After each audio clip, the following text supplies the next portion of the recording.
ಜಿ5 ಇರುವಾಗ ನೀವು ನಿಮ್ಮ ನೆಚ್ಚಿನ ಶೋಗಳನ್ನ ಎಂದಿಗೂ ಮಿಸ್ ಮಾಡಿಕೊಳ್ಳುವುದಿಲ್ಲ. ಅದು ಸಂಪೂರ್ಣ ಉಚಿತವಾಗಿ. ಅವಳು ಒಳ್ಳೆ ಹಳೆ ಕಾಲದ ಹೆಂಗಸರ್ತಾರ ಡ್ರೆಸ್ ಮಾಡ್ಕೋತಾಳೆ. ನನಗೆ ಅದೆಲ್ಲ ಸೆಲೆಕ್ಟ್ ಮಾಡೋಕ್ ಬರೋದಿಲ್ಲ ಅಂಕಲ್.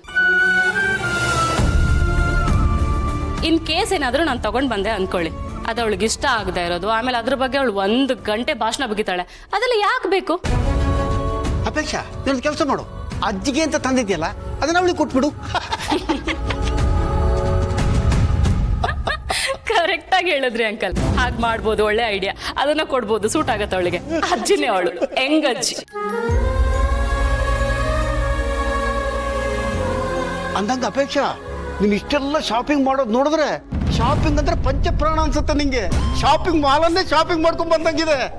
ಅಪೇಕ್ಷಾ, ನೀನ್ ತವ್ರ ಮನೇಲಿ ಇದ್ದಾಗ್ಲೂ ಇದೇ ತರ ಶಾಪಿಂಗ್ ಮಾಡ್ತಾ ಇದ್ಯಾ?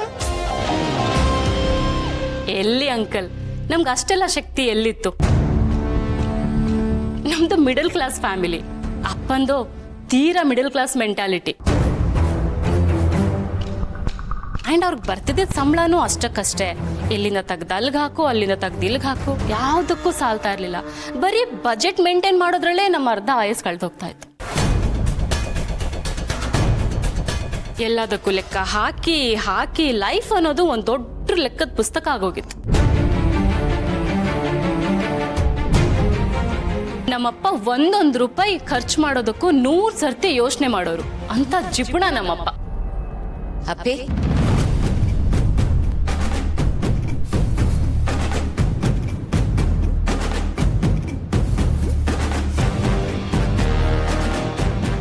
ಏನಂತ ಮಾತಾಡ್ತಿದ್ಯಾ ಅಪ್ಪೆ? ಯಾರ ಬಗ್ಗೆ ಮಾತಾಡ್ತಿದ್ಯಾ ಅಂತ ಗೊತ್ತಾ? ನೋಡು, ನೀನಿಲ್ಲಿ ಹೇಗಾದ್ರೂ ಇರೋ, ಅದು ನಿನ್ನಿಷ್ಟ. ಆದ್ರೆ ಅಪ್ಪನ ವಿರುದ್ಧವಾಗಿ ಏನು ಮಾತಾಡಬೇಡ, ನಾನು ಅದನ್ನ ಸಹಿಸ್ಕೊಳ್ಳಲ್ಲ. ಬದಲಾಗೋದು ತಪ್ಪಲ್ಲ ಅಪ್ಪೆ, ಆದ್ರೆ ನಮ್ಮ ಬೇರನ್ನು ಮರೆಯೋದಿದೆಯಲ್ಲ, ಅದು ತಪ್ಪು. ಅಪ್ಪನ ಬಗ್ಗೆ ಹಾಗೆಲ್ಲ ಮಾತಾಡ್ತಿದ್ಯಲ್ಲ, ಏನಾಗಿದೆ ನಿನ್ಗೆ? ಯಾಕೆ ಹೀಗಾಗ್ತಿದ್ಯಾ ನೀನು? ಹೇಗೆ ನೋಡಕ್ಕ, ಸುಮ್ಮನೆ ಏನೇನೋ ಹೇಳಿ ನನ್ನನ್ನು ವಿಲನ್ ಮಾಡೋದಕ್ಕೆ ನೋಡ್ಬೇಡ. ಅಷ್ಟಕ್ಕೂ ನಾನೇನು ಹೇಳ್ಬಾರ್ದೇನು ಹೇಳಿಲ್ವಲ್ಲ, ಇರೋದನ್ನೇ ಹೇಳ್ತಿದ್ದೀನಿ ಅಷ್ಟೇ. ನೀನ್ಯಾಕೆ ಅದಕ್ಕೆ ಇಷ್ಟೊಂದು ರೇಸ್ ಆಗ್ತಿದ್ಯಾ? ಓ, ಉಪದೇಶ ಕೊಡೋದಕ್ಕೆ ಒಂದು ಒಳ್ಳೆ ಅವಕಾಶ ಸಿಕ್ಕಿದ್ದೆ ಚಾನ್ಸ್, ಚೆನ್ನಾಗಿ ಉಪದೇಶ ಕೊಟ್ಬಿಡೋಣ ಅಂತ ಬಂದ್ಯಾ? ಅದು ಅವಶ್ಯಕತೆ ಇಲ್ಲ ಅಕ್ಕ. ನಾನು ಅದನ್ನ ಕೇಳಿಸ್ಕೊಳ್ಳೋದಕ್ಕೆ ರೆಡಿನೂ ಇಲ್ಲ. ಅಪ್ಪ ಏನು ಅಂತ ನನಗೆ ಗೊತ್ತು. ಅವ್ರ ಮೇಲೆ ನನಗೆ ರೆಸ್ಪೆಕ್ಟೂ ಇದೆ. ಹಾಗಂತ ಅವ್ರ ಬಗ್ಗೆ ಓವರ್ ಬಿಲ್ಡಪ್ ಕೊಡೋದಕ್ಕೆ ನಾನಂತೂ ರೆಡಿ ಇಲ್ಲ. ನೀನೇ ನೋಡಿದ್ಯಲ್ಲ ಅಕ್ಕ, ಅಪ್ಪ ಯಾವತ್ತಾದ್ರೂ ನಮ್ಮ ಕೈಗೆ ದುಡ್ಡು ಕೊಟ್ಟು ಇಷ್ಟ ಬಂದದನ್ನ ತಗೊಳ್ಳಿ, ಖುಷಿಯಾಗಿರಿ ಅಂತ ಹೇಳಿದಾರ? ಇಲ್ಲ. ಅವರು ಸೇಮ್ ನಿನ್ ಥರಾನೇ. ಮಾತೆತ್ತಿದ್ರೆ ತಪ್ಪು, ಕೂತ್ರೆ ತಪ್ಪು, ನಿಂತ್ರೆ ತಪ್ಪು, ಬರೀ ಉದ್ದೇಶ. Rules, regulations, morals, values. ಯಾವತ್ತಾದ್ರೂ 1 ದಿನ ಖುಷಿಯಾಗಿರೋದು ಹೇಗಂತ ಹೇಳ್ಕೊಟ್ಟಿದಾರ? ನಿಮ್ ಖುಷಿ ಏನು ಅಂತ ಕೇಳಿದಾರ? ಇಲ್ಲ. ಇರೋದ್ರಲ್ಲೇ ಖುಷಿ ಪಡ್ಬೇಕು, ಇರೋದ್ರಲ್ಲೇ ಅಡ್ಜಸ್ಟ್ ಮಾಡ್ಕೋಬೇಕು, ಇಂಥ ಒಣವೇದ ಅಂತಾನೆ ಅವ್ರು ಹೇಳ್ಕೊಟ್ಟಿರೋದು. ಯಾಕೆ ಹೇಳು? ಅವ್ರ ಕೈಲಿ ದುಡಿಯೋದಕ್ಕೆ ಆಗ್ತಾ ಇರ್ಲಿಲ್ವಲ್ಲ, ಅದಕ್ಕೆ ನಮಗೆ ಉಪದೇಶ ಕೊಡೋದು, ಹಾಸಿಗೆ ಇದ್ದಷ್ಟು ಕಾಲ್ ಚಾಚಬೇಕು ಅಂತ. ಯಾಕೆ ನಾವು ಹಾಸಿಗೆ ಇದ್ದಷ್ಟೇ ಕಾಲ್ ಚಾಚಬೇಕು? ಹಾಸಿಗೆನೆ ದೊಡ್ಡ ತಗೋಬಹುದಲ್ವಾ? ಅವಾಗ ನಾವೆಷ್ಟು ಬೇಕಾದಷ್ಟು ಕಾಲ್ ಚಾಚ್ಕೋಬಹುದು. ಇಂಥ ಯೋಚನೆ ಎಲ್ಲ ಅಪ್ಪಂಗೆ ಯಾಕೆ ಬರ್ಲಿಲ್ಲ ಅಕ್ಕ? ಅದ್ ಹಾಗೇನೆ, ಕೈಲಾಗದೆ ಹೋದ್ರೆ ಬಾಯಲ್ಲಿ ಬರೋದೆಲ್ಲ ವೇದ ಅಂತಾನೆ. ನೀನ್ ಅವ್ರನ್ನ ಇಷ್ಟ ಪಡ್ಬೋದು, ನಿನಗೆ ಅವರೇ ರೋಲ್ ಮಾಡೆಲ್ ಆಗಿರಬಹುದು, ಆದ್ರೆ ನನಗಲ್ಲ. ನಾನು ಅವರನ್ನ ಯಾವತ್ತೂ ಮೆಚ್ಕೊಳ್ಳಲ್ಲ. ಅಂಡ್ ಅವ್ರು ಹೇಳೋ ತರ ಬದುಕೋದಕ್ಕೆ ನನಗೆ ಸತ್ರು ಆಗಲ್ಲ.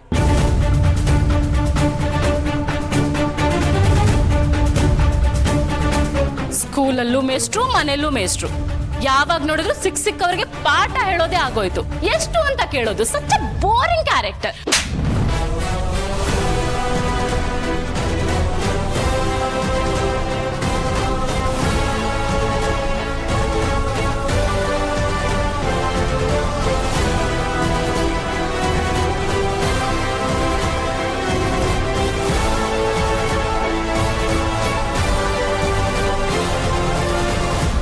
ಅಪ್ಪ ಅಂದ್ರೆ ಆಕಾಶ. ಅಪ್ಪನ ಬಗ್ಗೆ ಕೇವಲ ಮಾತಾಡೋದು ಒಂದೇ, ಆಕಾಶಕ್ಕೆ ಹೋಗ್ಯೋದು ಒಂದೇ. ಧೈರ್ಯದ ಮೇಲೆ ಅವ್ರ ಬಗ್ಗೆ ಈ ರೀತಿ ಮಾತಾಡ್ತಿದ್ಯಾ? ಅವ್ರ ಬಗ್ಗೆ ಎಷ್ಟು ಹಗುರವಾಗಿ ಮಾತಾಡ್ತಿದ್ಯಲ್ಲ, ನೀನು ಮೊದಲು ಮಾತು ಹೇಳ್ಕೊಟ್ಟಿದ್ದಪ್ಪ. ಎಲ್ಲರ ಮುಂದೆ ನಿಂತ್ಕೊಂಡು ಅವ್ರ ವ್ಯಾಲ್ಯೂಸ್ ಪ್ರಶ್ನೆ ಮಾಡ್ತಿದ್ಯಲ್ಲ, ನಿನ್ನ ನಿನ್ ಕಾಲ್ ಮೇಲೆ ನಿಲ್ಲೋ ಹಾಗೆ ಮಾಡಿದ್ದಪ್ಪ. ಅಂತ ಅಪ್ಪನ ಬಗ್ಗೆ ಈ ರೀತಿ ಮಾತಾಡ್ತಿದ್ಯಲ್ಲ, ನಿನ್ಗೆ ಅರ್ಹತೆ ಇದೆಯಾ? ಅವ್ರ ಬಗ್ಗೆ ಮಾತಾಡಕ್ ಮುಂಚೆ ಯೋಚನೆ ಮಾಡು, ನಾಲ್ಗೆ ಮೇಲೆ ಬಿಗಿತಾ ಇರ್ಲಿ. ನನಗ್ ಬುದ್ಧಿವಾದ ಹೇಳೋದಕ್ಕೆ ನಿನಗೆ ಯಾವ ರೈಟ್ಸು ಇಲ್ಲ. ನನ್ನ ಮೇಲೆ ಕೈ ಮಾಡ್ತೀಯ ನೀನು? ಯಾರು ನಿನಗೆ ಆ ರೈಟ್ಸ್ ಕೊಟ್ಟಿದ್ದು? ನಿಂದೆಷ್ಟಿದೆಯೋ ಅಷ್ಟು ನೋಡ್ಕೊಂಡು ಸುಮ್ಮನೆ ಇದ್ರೆ ಬಾಯಿ ಮುಚ್ಚಲ್ಲ ಅಂದ್ರೆ ನಾನು ಹಾಕ್ತೀನಿ.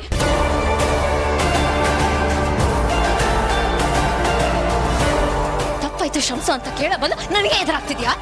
ಏನ್ ರೈಟ್ಸು ಅಂತ ಕೇಳ್ತಿದ್ಯಾ? ಅಪ್ಪಿ, ನಾನು ನಿನ್ನ ಅಕ್ಕ ಅಷ್ಟೇ ಅಲ್ಲ, ನಿನ್ನ ಸಾಕ್ ಬೆಳೆಸಿರೋದು ಎರಡನೇ ತಾಯಿ ನಾನು. ಅದನ್ನ ಮರಿಬೇಡ ನೀನು. ನಿನ್ನ ತಿದ್ದಿರೋ ಎಲ್ಲ ರೈಟ್ಸ್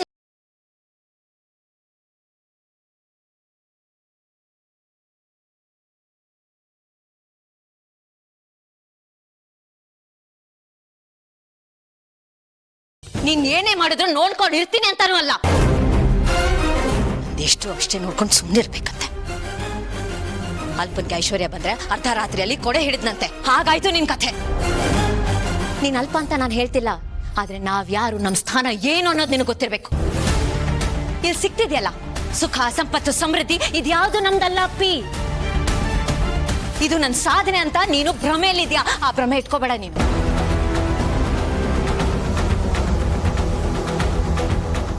ಒಂದು ತಿಳ್ಕೊಪ್ಪಿ, ಮನುಷ್ಯನಿಗೆ ಸುಖ ಬಂದಾಗ ಮನುಷ್ಯ ಇನ್ನಷ್ಟು ಮಾಗಬೇಕು.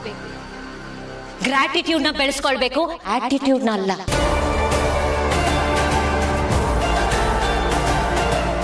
ಇದೇ ಕೊನೆ. ಇನ್ನೊಂದು ಸಲ ಅಪ್ಪ ಅಮ್ಮನ ಬಗ್ಗೆ ಆಗ್ಲಿ, ಆ ಮನೆಯವ್ರ ಬಗ್ಗೆ ಆಗ್ಲಿ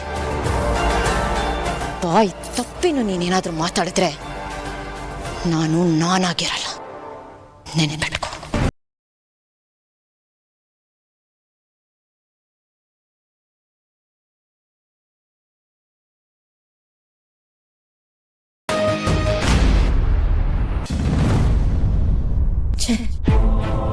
ಇಷ್ಟು ವರ್ಷದಲ್ಲಿ ಅಪ್ಪಿ ಮೇಲೆ ಯಾವತ್ತೂ ಹೀಗೆಲ್ಲ ಕೈ ಮಾಡಿರ್ಲಿಲ್ಲ, ಅದು ಮನೆಯವ್ರ ಮುಂದೆ. ನನಗೆ ಯಾಕಿಂತ ಕೋಪ ಬಂತು? ಎಂಥ ಕೆಲಸ ಮಾಡಿಬಿಟ್ಟೆ. ಅವಳಿಗೆ ಮಾತಲ್ಲಿ ಹೇಳ್ಬೋದಾಗಿತ್ತು, ಅರ್ಥ ಮಾಡಿಸ್ಬೋದಾಗಿತ್ತು. ದುಡುಕ್ಬಿಟ್ಟೆ ನಾನು. ತುಂಬ ದೊಡ್ಡ ತಪ್ಪು ಮಾಡ್ಬಿಟ್ಟೆ.